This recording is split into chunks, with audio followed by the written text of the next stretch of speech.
안녕하세요. 제 아내는 시각장애인입니다. 희미한 명암만이 구분 가능한 정도로 실명과 마찬가지 상태입니다. 선천적 장애는 아니고 아주 어릴 때 교통사고로 인한 장애라고 들었습니다. 그때 사고의 후유증으로 한쪽 다리를 조금 절기도 하지만 이는 크게 보이지 않는 정도입니다. 결혼 전 아내는 장애인 단체에서 시각장애인 아이들을 가르치는 일을 했고 제가 대학생일 때 봉사활동을 갔다가 처음 만났습니다.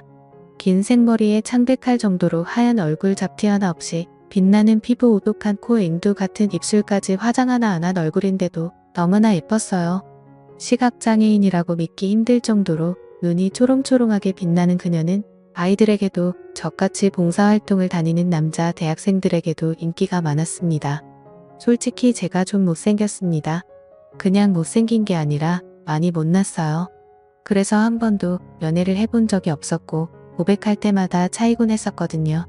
그런데 그 여자는 제 얼굴이 제대로 보이지 않아서 그런지 다른 잘생긴 놈들과 저를 똑같이 대해줬고 덕분에 자신감이 생기더라고요.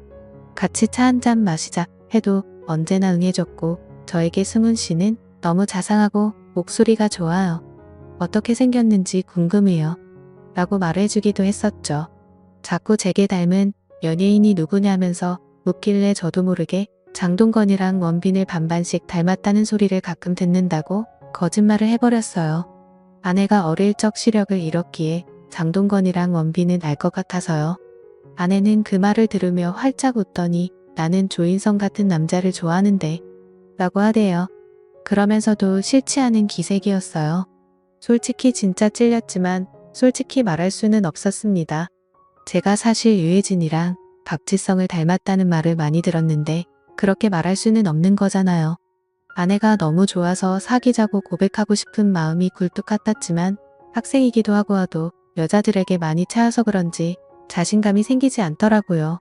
그렇게 계속 친한 지인으로 지내다가 제가 대학 졸업하고 직장 생활을 시작하면서 이제 직장이 생겨 돈도 벌고 안정을 찾으니 용기가 좀 생겼습니다.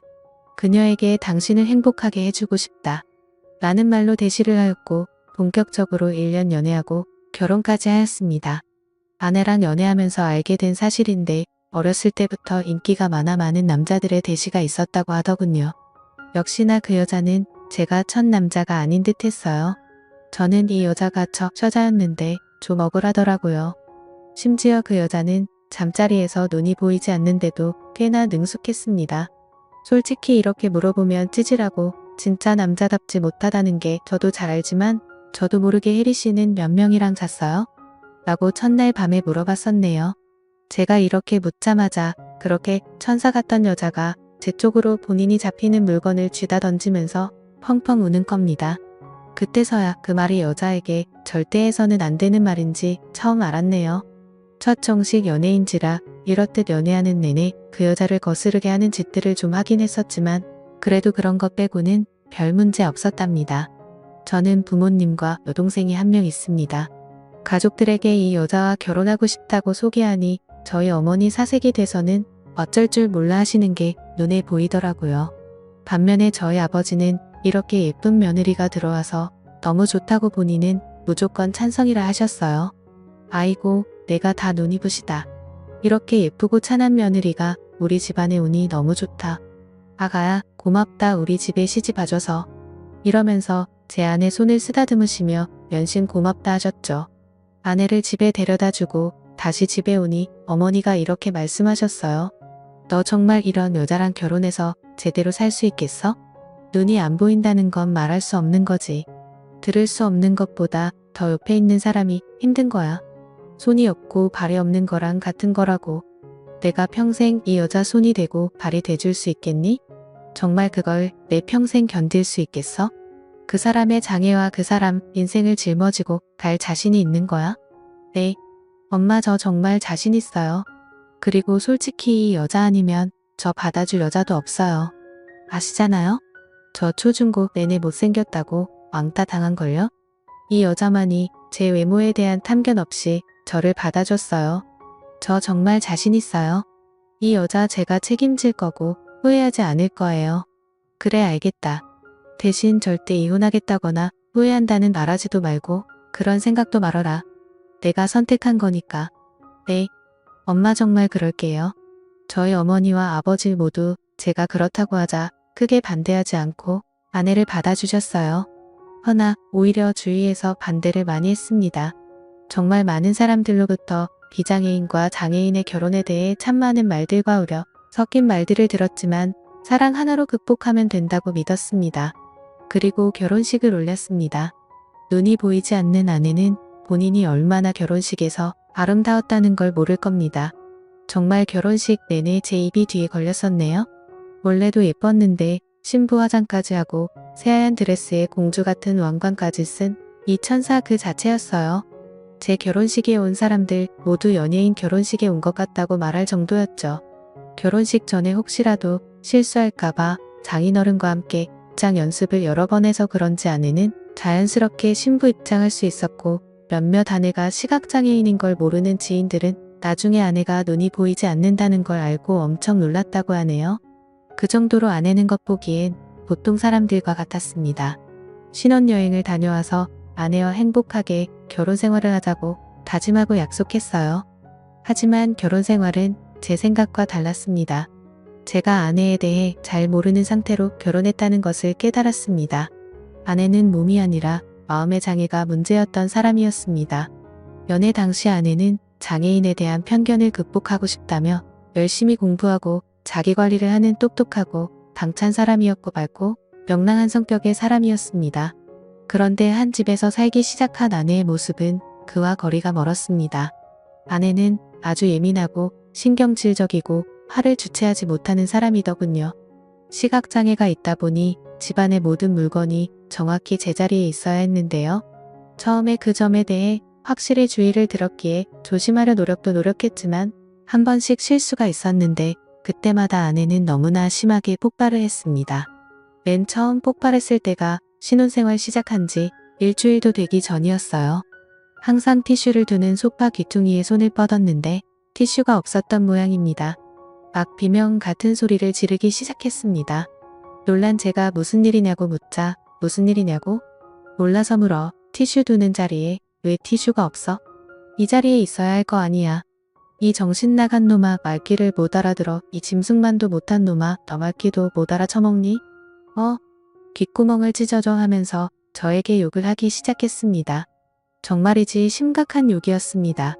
정말 소름 돋는 욕들을 공중에 질러댔습니다. 아내의 그런 모습은 처음 봐서 저는 얼어붙어 아무 말도 할 수 없었습니다. 그러다가 소파 아래에 떨어진 티슈를 발견하고는 혜리야 그만 좀 해. 티슈 내가 옮긴 게 아니라 내가 움직이면서 떨어진 것 같아. 여기 바닥에 떨어져 있잖아. 내가 건드렸나 봐? 라고 말했는데 내가 눈 안 보인다고 거짓말을 해. 나를 갖고 노니까 좋아? 하면서 1시간에서 2시간 사이 정도 계속해서 욕을 해댔어요. 바닥에 발을 굴러대며 화를 주체하지 못하면서 말이죠. 아내를 간신히 진정시킨 후에 대화를 했습니다. 이제부터 물건 제자리에 두는 것에 더 신경을 쓸게. 대신 혜리 너도 욕하거나 소리 지르는 이제 하지마. 알겠지? 알겠어 승훈씨. 하지만 그 뒤로 이 같은 일들은 자주 긴 번이 일어났습니다. 주로 집안일은 제 담당이었어요. 밥 청소 빨래 쓰레기 버리기 등등. 가끔 아내가 돕는 건 빨래 개기 이불 개기 간단한 집 정리 정도였고요. 승훈씨 주방에는 불과 칼이 있으니까 위험하잖아. 결혼 전에도 몇 번 다친 적이 있어서 무서워하고 아내가 말하기에 제가 부엌일을 자처했고 아내가 청소를 하려 해도 간단히 쓰레기통에 쓰레기를 넣는 거 쇠에는 제가 도맡겠다고 했고 빨래는 오염의 정도를 잘 구분하지 못해 힘들다 하기에 제가 담당하기로 했었던 거죠. 당연하다 생각했고 큰 불만도 없었습니다. 아내는 처음에는 너무 고맙다며 천사를 만났다며 행복해했습니다. 저 또한 환하게 웃으며 고맙다고 말하는 아내의 얼굴을 보며 행복했고요. 솔직히 내 팔자에 이렇게 아름다운 여자랑 한 지붕 아래에서 사는 것 자체가 대박이란 생각만 들었네요. 그렇기에 사랑으로 모든 걸 품을 수 있다 생각했었죠. 허나 현실은 달랐습니다. 결혼 1년 차 하루하루 노예 같다는 생각이 들기 시작하더군요. 저는 대기업까지는 아니지만 중견기업에 근무하고 있고 연봉은 4천만 원 초반입니다. 결혼 후 아내는 직장을 그만두어 외벌이였고요. 8시 반 출근이고 퇴근하고 집에 들어서면 저녁 7시쯤입니다. 그래서 아침 6시쯤 일어나 씻고 밥을 했습니다. 제가 밥상을 다 차리면 아내를 불러 함께 아침밥을 먹었고 설거지를 하고 7시 반쯤 집을 나섰어요. 하루 종일 열심히 일하고 퇴근하고 집에 들어서면 7시였습니다. 다시 밥을 하고 아내를 불러 함께 저녁밥을 먹고 설거지를 하고 본격적인 집안일을 했습니다.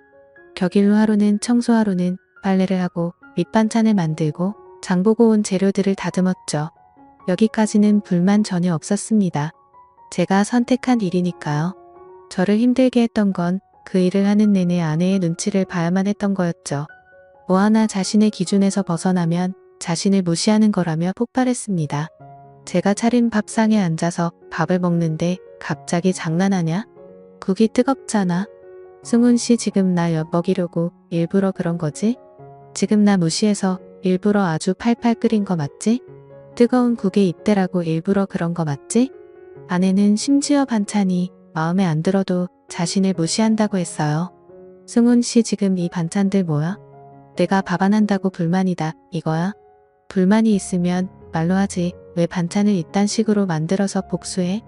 일부러 내 입에 안 맞는 음식을 먹이는 거 아니야? 라는 말도 하며 화를 냈었죠. 너무 힘이 들었습니다. 가슴이 늘 답답했습니다. 어느 날은 비 오는 날이어서 부침개에 막걸리 생각이 나더라고요. 아침 동료들이 전집에 간다기에 같이 갈까 싶었지만 그날따라 전화 너머 아내 목소리가 너무 안 좋았기에 차마 말을 못 꺼내고 일찍 집에 갔습니다. 집에서라도 전을 좀 해먹으려고 김치전 거리를 만들었고 불 위에 프라이팬을 올리고 기름을 두른 상태였습니다. 그날 아내가 또 폭발했습니다.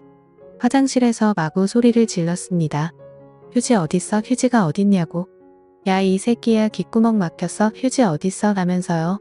제가 실수로 두루마리 화장지를 채워 넣는 걸 잊은 겁니다. 저는 불 위에 프라이팬을 둔 상태로 뛰어가 휴지를 가져다 주었습니다. 불 위에 프라이팬이 있는 상태여서 불안한 마음에 휴지를 얼른 주고 얼른 주방으로 돌아갔습니다. 그리고 프라이팬을 체크하며 불을 조절하는데 갑자기 등 뒤로 휴지가 날아왔습니다. 휴지는 프라이팬에 맞았고 프라이팬이 뒤집어지며 뜨거운 기름이 사방으로 튀었습니다. 본능적으로 피했지만 결국 전 발등에 큰 화상을 입고 말았네요. 아 여보, 나 지금 발등에 화상 입었잖아. 뭐 지금 당신 아픈 게 더 중요하다 이거야? 내가 기분 나빠했는데 충분히 사과하지도 않고 왜 주방으로 가? 더 처먹는 게 나보다 더 중요하다 이거야? 당신 지금 날 무시하는 거야? 냉큼 주고 돌아간 건 날 무시하는 행동인 거 몰라? 그래도 여보, 나 지금 너무 아프단 말이야. 프라이팬이 뒤집어지면서 기름이 내 발에 쏟아졌다고? 그게 내 탓이라는 거야? 그게 당신이 놔두고 달려가서 생긴 일이니까 당신 탓인 거잖아? 그때 이혼을 해야겠다고 결심이 섰습니다. 그래서 이제 도저히 당신과 한 집에 살아가기가 힘들다. 이혼하자. 했더니 집안의 모든 것을 부수며 소리를 지르기 시작하더군요. 그러더니 갑자기 저희 아버지에게 전화를 해서 아버님 지금 승훈 씨가 저한테 이혼하자고 해요. 저 어떻게 해요? 하면서 흐느끼는 겁니다. 아버지가 신혼집이 불편하면 본인이 보살펴 줄 테니 시댁으로 오라 했나 봐요. 갑자기 짐을 저보고 싸주라 하대요. 그날 아내를 본가로 보낸 뒤 아버지 어머니한테 엄청나게 혼났어요. 이혼 이야기 절대 안 하기로 해놓고 뭐하는 짓이냐고 이렇게 책임감 없는 놈인 줄 몰랐는데 실망했다고 말이죠. 저는 그날 혼자 신혼집에서 잠을 자며 많이도 울었습니다. 하나밖에 없는 아들 앞으로 아내 보호하는 일을 최우선으로 삼고 살아가겠다는 말에 마음 아프셨겠지만 믿고 허락해 주신 부모님이신데 실망시킨 것 같아 너무 죄송했어요. 그때 그 마음으로 시작했는데 1년 만에 무너진 내 자신도 바보같이 느껴졌고 아내를 제대로 감싸주지 못한 것 같아 미안했습니다. 어찌해야 하나 괴로웠어요. 아내에게 다시 가서 사과해야겠다. 그리고 부모님께도 다시는 이혼 이야기 꺼내지 않아야겠다. 결심하고 다음날 본가에 가서 아내에게 다시 집에 가자 했네요. 아내는 싫다더군요. 마침 그날 여동생이 집에 있어서 여동생 방에 들어가 그간 있었던 일들을 이야기했네요. 그동안 그런 일들을 전혀 몰랐던 여동생은 많이 놀랐고 그리고 그날 여동생이 짚어줘서 알았는데 그 사이 제 머리에는 원형 탈모가 시작되고 있었습니다. 저의 스트레스를 이해한 동생이 여자 대 여자로 한번 이야기를 해보겠다고 했습니다. 그날 본가에서 저녁 식사를 했는데 그 자리에서 여동생이 새언니 말 꺼내기 힘든 일이지만 언니에게 부탁이 있어요. 라며 말을 꺼냈습니다. 아내를 비롯해서 부모님 모두 무슨 일인가 궁금한 기색이었죠. 제 여동생은 조곤조곤 새언니 두 사람 사랑하며 시작한 결혼 생활인데 서로 조금씩 양보하고 맞춰가며 살아야 하지 않겠어요? 이렇게 감정 상한다고 시댁에 오는 건 좀 아닌 것 같아요. 도와줄 일이 있으면 저에게도 알려주세요. 제가 도울게요. 라고 이야기했습니다. 그 말을 듣자 저희 아버지. 너 지금 새언니한테 무슨 싸가지 없는 짓이야? 너 지금 시누이 짓 하는 거냐? 더 그럴 거면 우리 집에서 나가라. 감정 상한다고 온 게 아니라 내가 오라고 한 거다. 라면서 엄청나게 언성을 높이시더군요. 그걸 듣던 제 여동생이 아파 지금 나 정말로 최대한 예의를 갖춰 해결책을 찾고자 이야기한 거잖아. 라고 말하자마자 저희 아내 갑자기 꺼이꺼이 울면서 아가씨 그렇게 안 봤는데 지금 저한테 시누이질 하시는 거예요? 저희 남편이 어떻게 말했는지 모르겠는데 저 진짜 잘못한 거 없어요. 남편이 잘못한 거고 남편이 이혼하자고 한 건데 왜 저한테 그러세요? 라면서 저희 부모님이 주무시는 안방문을 열고 들어간 후에 문을 쾅 닫더군요. 저희 아버지는 저랑 여동생 보고 당장 나가라고 꼴도 보기 싫다면서 소리를 지르셨고 그걸 말없이 지켜만 보시던 저희 엄마도 열이 받으셔서는 여보 당신 지금 뭐 하시는 거예요? 우리 자식들보다 며느리가 더 중요하다는 거예요? 왜 갑자기 며느리를 집에 들이고 자식들을 내쫓는 거예요? 나도 같이 내쫓으세요. 우리 자식들 내쫓을 거면 이라고 소리 지르셨네요. 아내는 안방에서 소리를 꾀악 지르더니 친정에 전화를 한 모양이었어요. 전화기를 붙들고는 이대로 못 살겠다고 자신을 데려가 달라고 소리 높여 우는 소리가 들려왔습니다.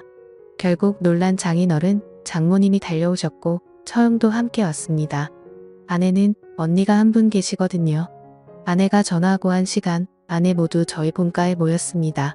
그때까지 아내는 안방 저희 부모님 침대에 누워서 라고 소리를 지르며 울고 있었습니다. 1시간 가까이 쉬지 않고 한자리에서 엄청난 데시벨로 소리를 지르는 아내를 보고 여동생을 비롯해서 저희 아버지 어머니 모두 많이 놀랐습니다.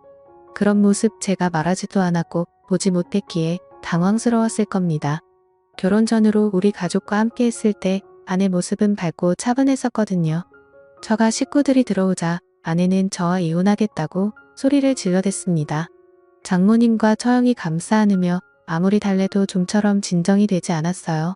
처형이 저에게 뭔가 대화를 하려 했지만 아내가 워낙 불붙은 날뛰는 상황이라 대화가 되지 않았습니다. 결국 장모님과 처형이 아내를 데리고 밖으로 나갔고 장인어른만이 남아서 저와 10분 정도 대화를 나누고 돌아갔습니다. 무슨 일인가 묻기에 그동안 아내의 폭언에 시달렸고 며칠 전에 물건을 집어던져 기름에 화상까지 입었으며 이것 또한 내 잘못이라며 사과조차 없다. 그동안 경제적인 일과 살림 사는 것까지 내가 도맡아 하면서도 아내에게 뭐 하나 요구한 적 없는데 정신적 학대까지 지속적으로 당하다 보니 더 이상 결혼을 유지할 길이 없다고 솔직히 말씀드렸습니다. 장인어른은 한숨을 푹푹 쉬시며 일단 애가 진정이 안 되었으니 애한테 이야기를 듣고 다시 이야기 나누어야겠다고 밖으로 나가셨습니다. 이 모든 과정을 제가 장인어른께 드리는 말씀까지 고스란히 보고 들은 여동생은 펑펑 울며 저희 이혼을 돕겠다고 했습니다. 결혼이란 건 한 사람과 가정을 이루고 평생 의지하며 살아가야 하는 일인데 저는 이 사람과 정말 더 못할 것 같았습니다. 그날 이후 아내는 친정에서 돌아오지 않았고 며칠 동안 잠잠하다가 처형에게서 전화가 왔습니다. 동생 대신 사과한다며 저를 달래더니 재수가 와서 한 번만 눕혀주면 애가 들어갈 거예요. 재수가 좀 와서 사과하면 안 돼요? 라고 했습니다. 저는 단호히 거절했습니다. 그러자 카톡이 왔어요. 아내였습니다. 아내에겐 시각장애인 전용 컴퓨터가 저희 신혼집과 첫가에 한 대씩 있었거든요. 그걸로 카톡을 한 모양이었어요. 저에게 승훈 씨가 와서 무릎 꿇고 싹싹 빌기 전까지는 돌아갈 생각 없어요. 라고 하더군요. 아내의 메시지가 제 폰에 들어왔다는 것조차 끔찍하여 당장 지우고 싶었지만 이제 이혼을 생각하기에 다 증거가 될까 싶어 남겨두었습니다. 정말 마지막 전까지 다 떨어진 것이 느껴졌습니다. 결국 죄스러운 마음으로 부모님께 알리니 어머니는 내가 좀 그렇다면 이혼해라 라고 하셨고, 아버지는 이혼은 절대 안 된다. 내가 잘못한 거다. 그렇게 참하고 예쁜 애가 오죽하면 그렇게 꺼이꺼이 울었겠니? 우리 집에 데려와라. 내가 잘 달래서 설득하마 라고 하셨어요. 처가에서는 어떻게든 다시 저희 사이를 붙이려고 노력하셨는데, 아내는 제가 사죄하기 전까지 절대 용서하지 않는다고 카톡만 보냈습니다. 그러면서도 법원에 같이 가자는 말에는 답이 없었습니다. 아버지는 저에게 시각장애인인 불쌍한 아내를 버리는 남편쯤으로 매도하시더군요. 제게 일어난 1년간 노예살이 같았던 신혼생활을 하나하나 말씀드려도 차만 우리 며느리가 그럴 리가 없다고만 하셨어요. 정말 너무나 끔찍했습니다. 아내의 연락도 아버지의 연락도 너무 싫었어요. 그래서 핸드폰을 끄고 며칠 생활을 했네요. 그러던 어느 날 갑자기 어머니가 저희 신혼집에 찾아오셨습니다. 어머니가 무슨 일로 저희 집에 오신 거예요?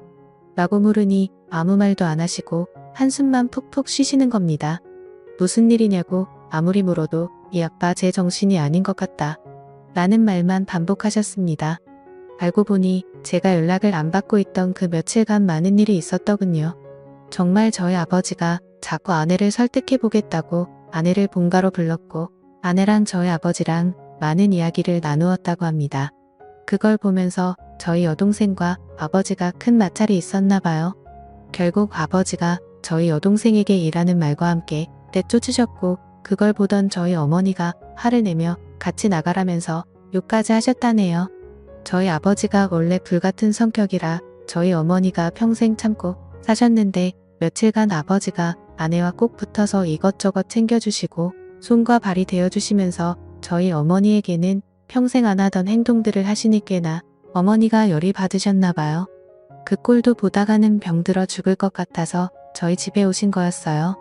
처음 저희 아내를 봤을 때부터 워낙 저희 아내를 좋아하셨고, 며느리 사랑은 시아버지라는 말이 있으니 저는 그쯤으로 생각했었는데, 저희 여동생과 어머님에겐 그렇게 하면서 저희 아내에게만 그렇게 살갑게 구시는 아버지가 제가 보기에도 정상은 아니었어요. 아내와 이혼을 결심했다는 거 아시면서도 굳이 아내를 설득하겠다고 그러시는 것도 이상했고요. 저는 어머니께 엄마 제가 오늘 집에 가서 아내 친정으로 보내고 이혼하려고요 라고 했더니 어머니가 쉽지 않을 텐데 하시면서 걱정하시길래 걱정하지 말라 하고 집에서 나왔습니다. 본가에 가서 현관문 비밀번호를 치고 거실에 들어섰는데 아무도 없는 듯 조용하더군요. 분명 현관에 아내의 신발과 아버지 신발 둘 다 있었거든요. 그래서 아내가 지낼 만한 여동생 방에 들어갔더니 아내가 없었습니다. 저희 본가가 안방을 제외하고 작은 방이 3개인데 나머지 2개의 다른 방들을 열어봐도 아내가 없었어요. 이제 있을 만한 곳은 안방뿐이었습니다. 안방에서 둘이 대화를 하고 있나 싶었는데 생각해보니 대화 소리가 전혀 나지 않는 거예요. 그래서 안방문에 귀를 대봤습니다. 그랬더니 대화 소리 같은 게 들리더군요. 아버님 이렇게 하면 될까요? 그래. 나는 그게 좋다. 뭐 이런 소리가 들리더니 한동안 조용했어요. 그리고는 저희 아버지의 이상한 소리가 들렸습니다. 그리고 저희 아내의 소리도 연달아 들렸네요. 그런데 아무리 생각해도 제 머릿속엔 이상한 생각만 들더군요. 이거는 정상적인 대화가 아니었어요. 아닐 거야 라고 생각하고 안방문을 확 열어버렸습니다. 그리고 저는 제 앞에 펼쳐진 장면을 보고 저는 아무 말도 하지 못하고 하늘이 노래졌습니다. 그렇게 문소리를 듣더니 제 아내는 누구야? 라는 소리를 했고 저희 아버지는 너 지금 뭐 하는 거냐? 하면서 오히려 저에게 언성을 높이더군요. 그제야 아내가 상황 파악이 됐는지 황급히 막 주변을 더듬더듬거리더라고요. 저는 결국 아무 말도 하지 못한 상태로 그 자리에서 나와서 집으로 왔고 어머니가 무슨 일이냐고 묻는 말에 아무런 말도 하지 못했습니다. 그리고 지금 일주일 정도 지난 상태인데요. 솔직히 이제 어떻게 해야 할지 모르겠어요. 이혼 소송을 시작하면서 제가 본 이야기들을 어머니나 여동생에게 말할 자신도 없네요. 상처만 줄 게 뻔하니까요. 달라질 건 없고요. 이럴 때 전 어떻게 해야 할까요? 아내에게 연락했더니 본인은 절대 이혼할 생각이 없다네요. 네가 어떻게 그럴 수 있냐? 하니 본인이 뭘 잘못했냐고 오히려 적반하장이었어요. 제가 증거가 없는 걸 알고 있는 것 같더군요. 저희 아버지에게는 차마 연락하지 못하고 있습니다. 진짜 그날이 꿈만 같고 거짓말 같아서요. 차라리 지금 제가 하는 말들이 다 자작이고 거짓말이었으면 좋겠네요. 아직도 눈만 감으면 그날 일이 생각나고 힘이 드네요. 저 이제 어떻게 해야 할까요? 현명한 조언 댓글로 부탁드려요.